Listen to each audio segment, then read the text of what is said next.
On October 15, 1968, Judy Garland stood up out of Dick Cavett's studio chair to walk off live television. And the reason she sat back down had nothing to do with Cavett, the audience, or the cameras.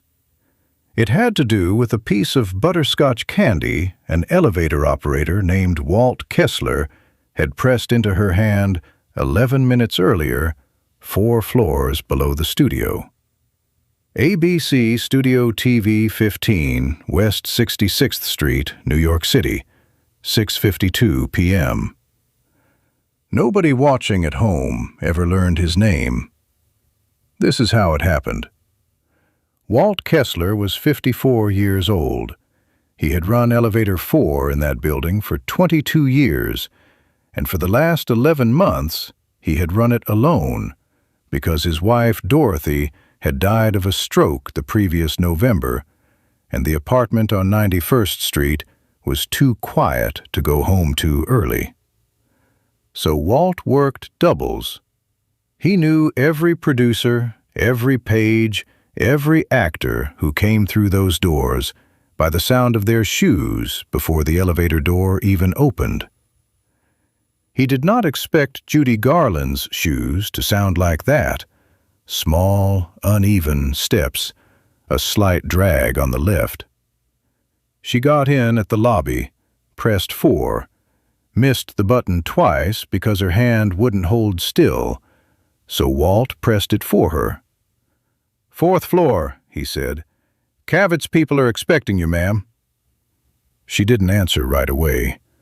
Then, "Do I look as bad as I feel, Walt?" He hadn't told her his name. It was stitched on his uniform pocket. She'd read it in the half-second before the doors closed. "You look like somebody who needs a minute," he said. "And maybe something in your stomach. When's the last time you ate?" "I don't remember." He had a roll of butterscotch candies in his breast pocket. Dorothy used to buy them by the bag, and he still bought them out of habit, out of nothing, out of a life shaped like her absence. He held one out. "It's not dinner," he said, "but it's something." She took it, unwrapped it slowly, her fingers still shaking, and put it in her mouth. The elevator reached 4. The doors opened onto a hallway full of cable and light stands, and a floor manager already waving her forward. "Thank you, Walt," she said. "Twice, actually. Thank you twice." Then the doors closed, and Walt Kessler went back down to the lobby, and nobody in that building thought his part of the story was over yet. It wasn't. Ruth Ann Delgado had been floor managing Cavett's show for 6 months, and in that time she had learned to read trouble in the 3 seconds before a guest hit their mark. Judy Garland took 11. "She's shaking," Ruth Ann said quietly into her headset, to nobody and everybody. "Bad." In the control room, the director, a man named Kurt Voss, leaned toward the producer beside him. "We can still pull her. Say she's under the weather. Nobody prints that as a scandal." "She wants to do it," the producer said. "She told Wardrobe this morning. Says if she cancels one more thing this year, she's finished." Cavett came out from behind the wood-paneled set wall, found Garland in the wings before the taping, and did what he always did. He talked to her like a person instead of an event. "You don't have to prove anything to me tonight," he said. "I'm not proving it to you," Garland said. "I'm proving it to whoever's still watching."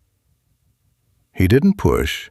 He just nodded and led her out to the applause. For the first 8 minutes, it went the way it was supposed to go. She told a story about a director who'd once made her sing a scene 41 times.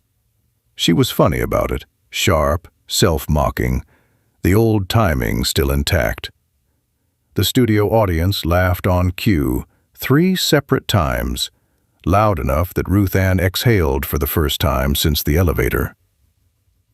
Then Cavett asked the question nobody had cleared with the network.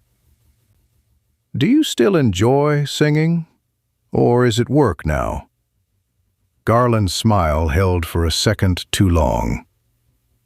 "That's a good question," she said.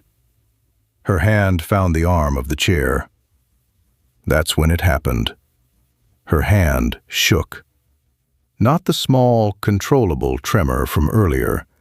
A hard, visible shake that made the cue card in the floor crew's hands seem to blur, even though it hadn't moved.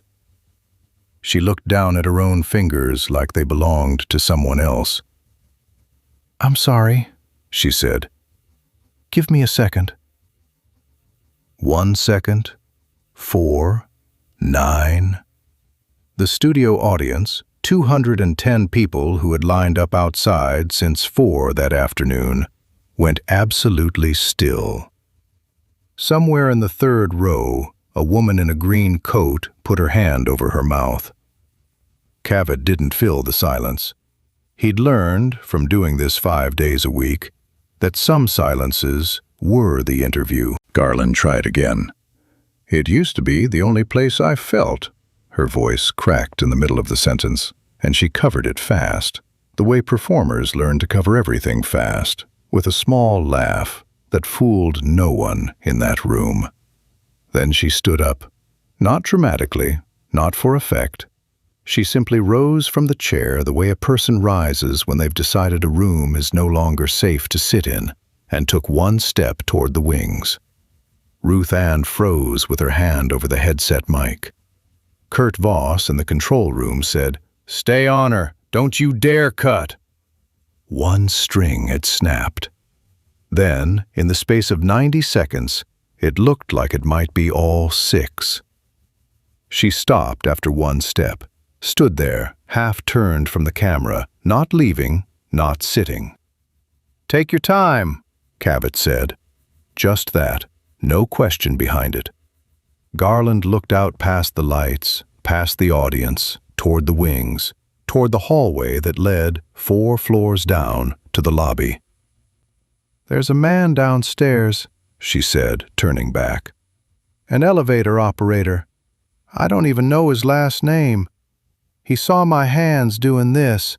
She held them up, still trembling, no longer hiding it. "And he didn't call anybody, didn't make a thing of it. He just gave me a piece of candy and told me to eat something." She sat back down. "His name's Walt," she said. 22 years he's run that elevator, and I'd bet you anything nobody's ever put his name on television. So I'm putting it there now. Walt. Thank you." The studio audience didn't laugh this time. They didn't need to. Somebody near the back started clapping, slow, and it spread the way real applause spreads, unevenly, honestly, nothing produced about it. Cavett let it run 4 full seconds before he spoke. "That's the second time tonight someone's thanked a person we'll never see," he said. "I think that might be the whole show." "That's the job nobody auditions for," Garland said. "Being kind to someone who's already given up for the day." She looked down at her hands. They had gone almost still. "He didn't know who I was going to be in 20 minutes. He just saw somebody shaking." That's when the room exhaled. She finished the segment, told one more story, this one about her daughter Liza and a rehearsal disaster in London the year before, and got a real laugh, a full one, out of the audience before the segment cut to commercial. In the control room, Kurt Voss sat back from the console and didn't say anything for a moment. Ruth Ann Delgado, headset still on, wiped her face with the back of her wrist and hoped the camera on her side had been pointed at the stage the whole time. Backstage, during the break, a page was sent down to find Walt Kessler and bring him up, in case Garland wanted to say something to him directly before she left the building. The page came back alone. He said he's got a car waiting on the 6th floor, the page reported. Said he didn't do it to get thanked. Nobody argued with that. It was, everyone agreed later, exactly the kind of thing that made the moment true instead of staged. Garland taped one more segment that night, 11 more minutes, steadier now, the tremor down to something only the crew standing close could see. When it ended, she shook Cavett's hand, thanked Ruth Ann by name, and walked to the elevators alone. She rode down in elevator 4. Walt was on shift. "You didn't come up," she said. "Didn't want to make a show of it," Walt said. "You already did enough of that upstairs." She laughed, a real one, tired but real, and got out at the lobby. "Good night, Walt." "Good night, Miss Garland." That was the last thing either of them ever said to the other. Walt didn't think much more about it that week. He wrote what he always wrote in the little log book he kept in his breast pocket, next to the candy. A habit from 30 years of a job where nobody remembered your name unless you wrote it down for them. October 15th, Miss G, 4th floor. Gave her a butterscotch. She said thank you twice. He kept the empty wrapper from that night, too, folded into a small square in the same pocket. He couldn't have said why. Some habits don't ask permission. 8 months later, on June 22, 1969, Judy Garland died in London. Walt read it on his lunch break, standing in the little alcove behind elevator 4, from a daily news somebody had left folded on the bench. He read the headline twice before it landed. He didn't tell his co-workers what had happened in that elevator 8 months earlier. It wasn't the kind of thing you announced. But that night, for the first time since Dorothy died, Walt Kessler went home to the empty apartment on 91st Street and didn't turn on the radio, and didn't mind the quiet. He kept working elevator 4 for 6 more years. Walt retired in the spring of 1975, 30 years exactly from the day he'd started. The building gave him the small dinner, a plaque, a handshake from a vice president who didn't know his last name either. He never once, in all that time, told the full story to a reporter or a fan magazine, though 2 people asked, having heard secondhand, that the elevator man from the Garland tape worked in that building. He told his granddaughter Carol instead once, when she was 9, sitting on his knee, and again when she was 26, the week before he died in 1991, when he handed her a small tin box. Inside it, the logbook page, carefully cut out and folded. The candy wrapper, brittle now, a small brown square gone soft at the creases, and a photograph Ruth Ann Delgado had mailed him weeks after the taping, a still frame from the broadcast, Garland, mid-sentence, saying his name on national television, with a note on the back, "You should have this. Nobody else will keep it the way you will."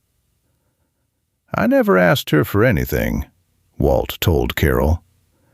"I gave a scared woman a piece of candy because that's what you do for a scared person.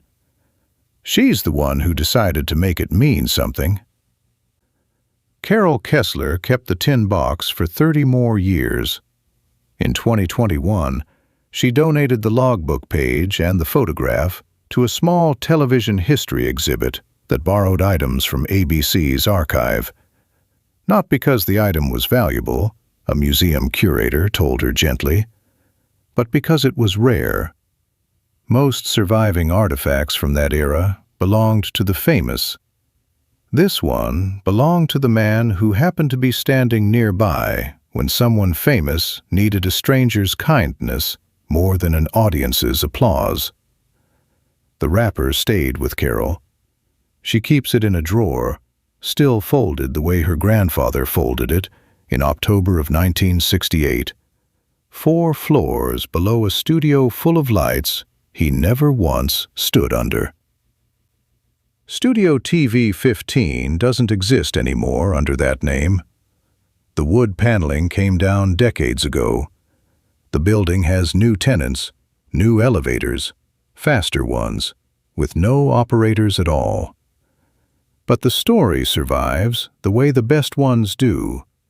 Not in the footage, which is fragmentary and mostly lost, but in a folded candy wrapper, a 9-word logbook entry, and a photograph of a woman saying a stranger's name into a live microphone because he had been kind to her when almost nobody else that year had been. Dick Cavett, decades later, was asked in an interview which guest moment had stayed with him longest. He didn't name Lennon or Brando or Hepburn. "There was a woman who almost walked off my set once," he said, "and sat back down because a man in an elevator gave her a piece of candy. I think about that more than almost anything else that happened in that studio. She didn't owe him anything. She gave him something anyway." That, in the end, was the whole show. 1 chair, 1 guest, and, just off camera, 4 floors down, 1 ordinary man who never asked to be part of it at all. If this story moved you, take a moment to subscribe and leave a like. It helps keep these studio memories alive. And tell us in the comments, have you ever shown a small kindness to a stranger without knowing who they were, the way Walt did that night? We would love to hear it.